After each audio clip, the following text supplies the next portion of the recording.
Hey, what's up, guys? How you doing? It's me, Mr. 4K Upscaler. This is another request that I had from some of you, because I know there's a large amount of you that have Samsung KS-8000, and a lot of you been asking me, "Hey, man, we get it. OLED, it's fantastic. Has a deep dark levels. It has a decent peak brightness. It's a new technology. We get it. It's a little bit superior. But what about Samsung? What about LEDs? Because LEDs is still out there, and this TV is still expensive. Anything that's above 1,000, close to $2,000, it's still considered that UHD premium. You're still getting a premium quality. With this TV, you're still getting that premium HDR quality, high definition, high dynamic, ultra high definition, high dynamic range, ultra HD premium format. You got quantum dot technology, gives you that billions of colors. Then you got over 1,000 peak brightness that can go up to vary between 1,200 to 1,400 nits of peak brightness, meaning that you'll have a beautiful, vibrant color detail that you will be able to see a lot of things on the movie. And this is Lego the Batman. I'm using exact same calibration that I used on my previous video for John Wick 2, and it looks excellent. I'm gonna play this scene really quick just so you guys can see as to how it looks. Just really quick here.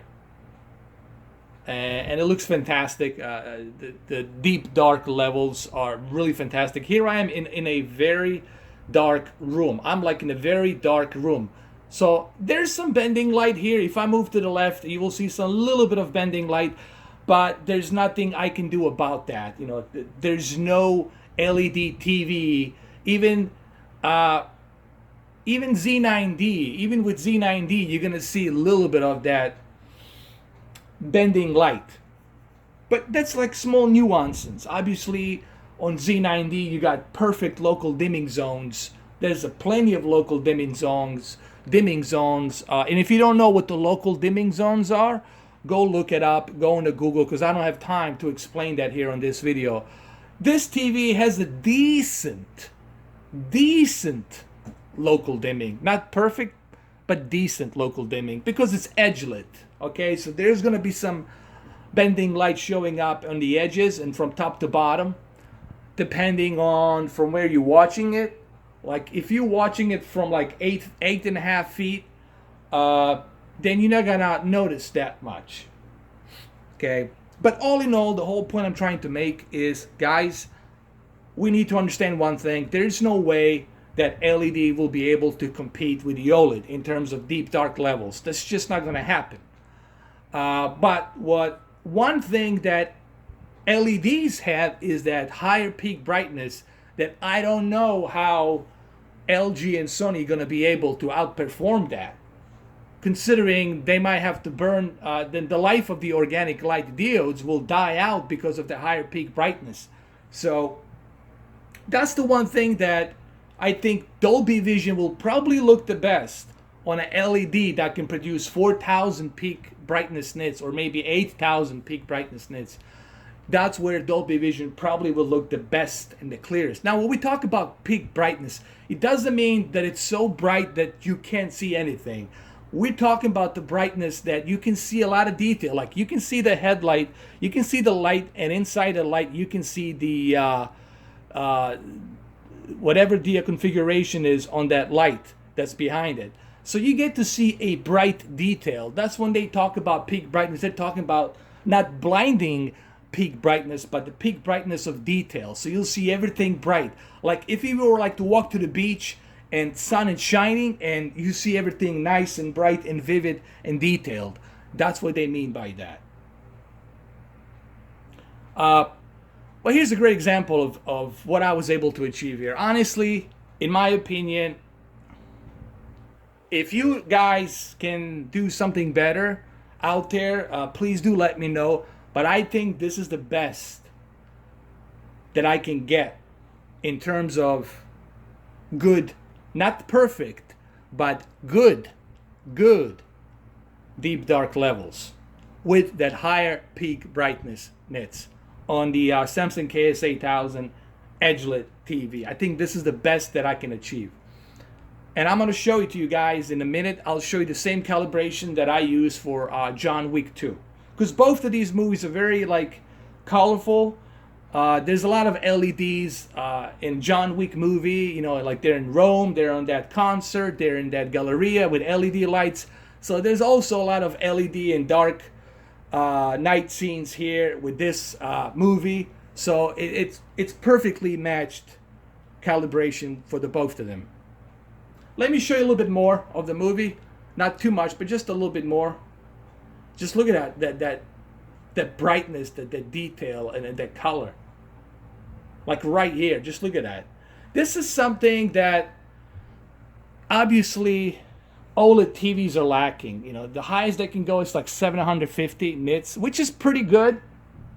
Like 700, which is still pretty good for the OLED. But still, we're talking, that's like maximum. They barely reach that. They usually reach like 600 to 650. That's the maximum capacity that they go to. 700, that's like an example. That's maybe one. Okay, Planet Earth, you might see some scenes reach to, like if they show the beach and everything and bright sun, they might go to like 699 to 700 nits. There's a way to measure that. Vincent has that, the guy from HDTV Tests has the equipment. There's some other guys, professional calibrators, that have that equipment to measure that. I don't have that.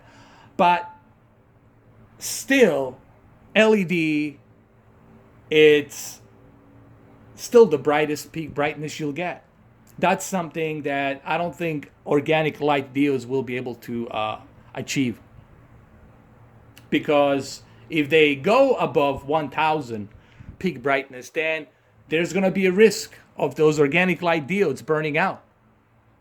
You've seen what happened to plasmas, and the same thing can happen with the OLED. Now, I'm saying that that's going to happen, but I'm simply saying technically that could damage the organic light diodes lifespan to maybe 3 years to 4 years. Okay? And here, let me show you one more scene here really quick, and then I'm gonna show you the calibrations, my custom calibrations that I used right here, really quick.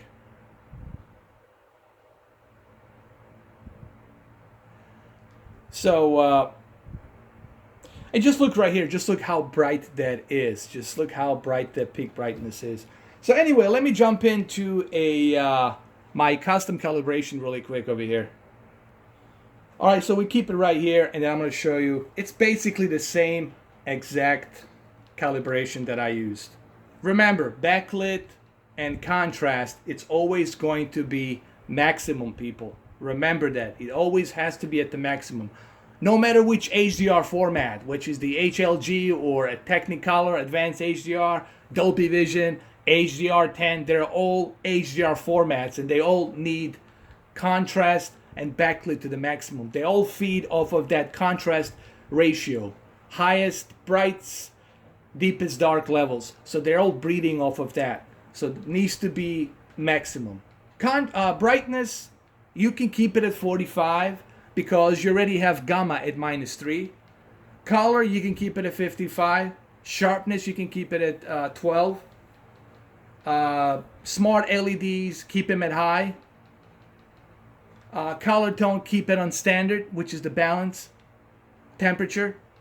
Now, gamma is the most important. Gamma -3, it's where you'll be able to achieve that good, not the best, but good, decent, deep dark levels. And I think the best you can get out of Samsung KS-8000, all right? This is the best I can squeeze out of Samsung KS-8000. So remember, 3 things, they're very important.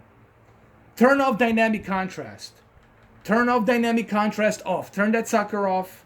Keep the gamma at -3 and brightness at 45. Okay?